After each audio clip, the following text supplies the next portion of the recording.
Hello, in this video we're gonna use the blackout we did and bring it to ZBrush so you can sculpt on top of it. If you haven't seen the first video, I'll leave the link in the description.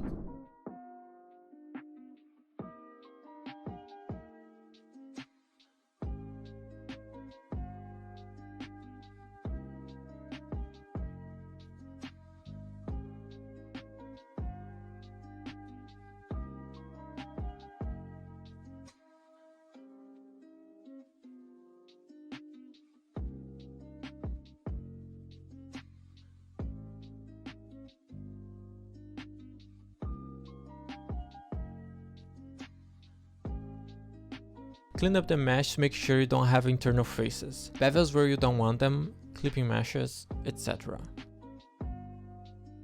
Make sure you reinforce edges with extra loops, that way you won't lose your object's shapes when you subdivide.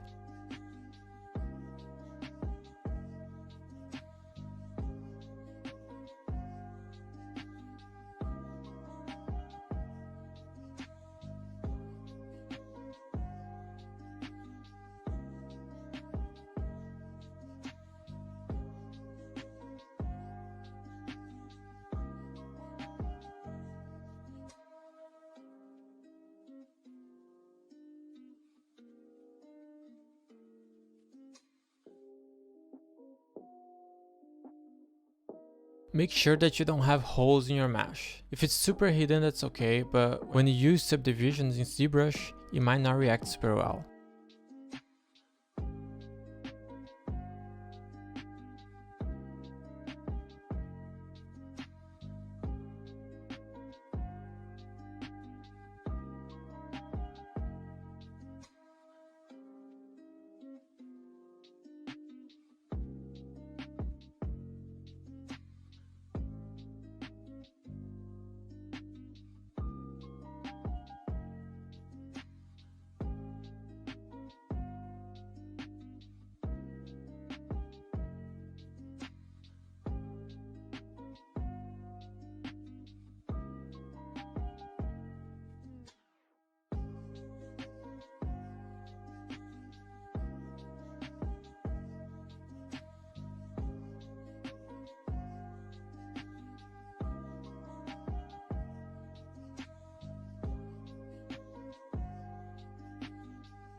Get rid of any end guns. You can use the select tool to check for end guns and use the knife tool to fix them. Check for no manifolds and get rid of them too. Make sure that everything that should be symmetrical is symmetrical. Try to use the same pivot point for all mural modifiers, that way you avoid needing to go back to Blender to fix those kind of things.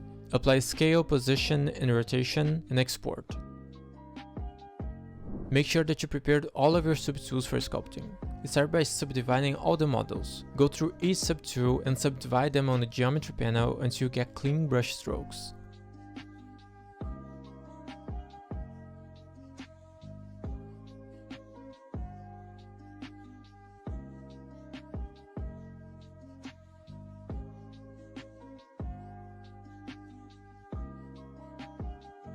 Use Dynamesh for anything that has too many inconsistencies in the geometry, or for anything that should be one mesh. Check for hard edges, triangles, and deformations, and fix all of them.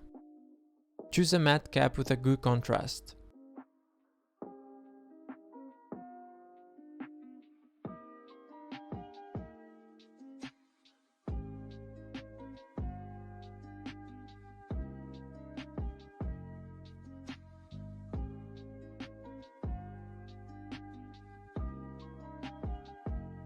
Separate each type of detail into a layer and you can delete only the ones you don't like in the future.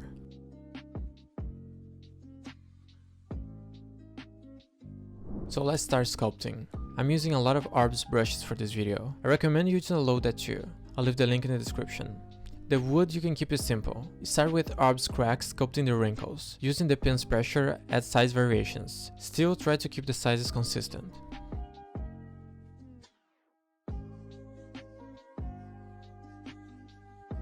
Try different patterns, add some spirals here and there. Don't be afraid to try making a wrinkle multiple times until you get it right.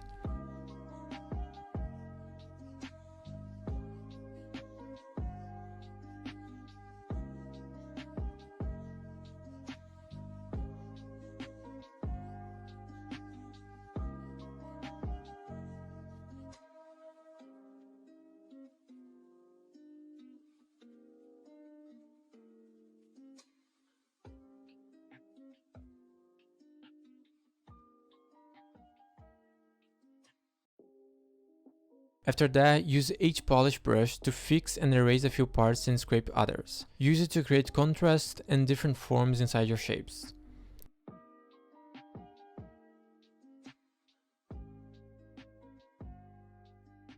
Moving on to the next pieces, always good to start from large to small, so start by scraping some of your metal parts.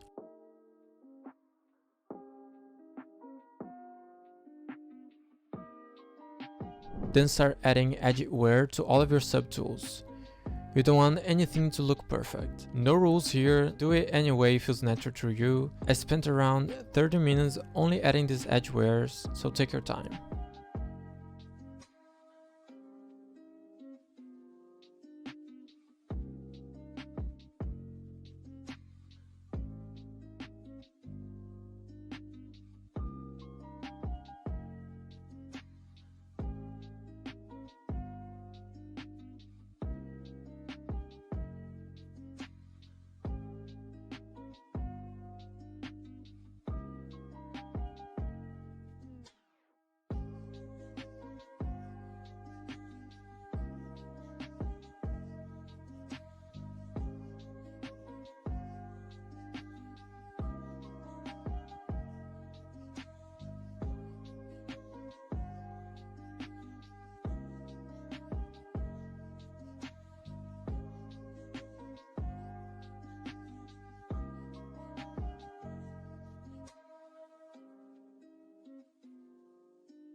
You can also add a few slashes. Pressing one, you can reapply the brush until you have the strength you want.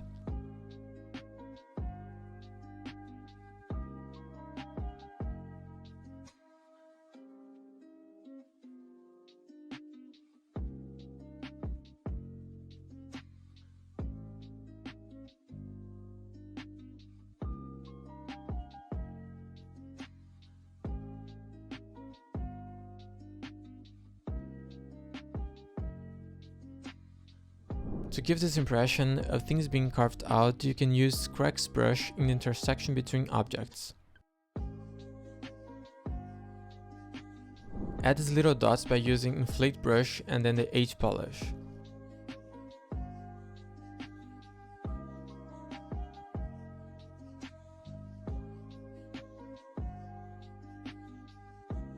You can also use the mask and H polish to add some specific shapes. You don't want to overdo this kind of details, they should be special. If you overdo, you have a noisy texture and that's not what you want. Add slashes where you have nails, add smashes, and add any final details.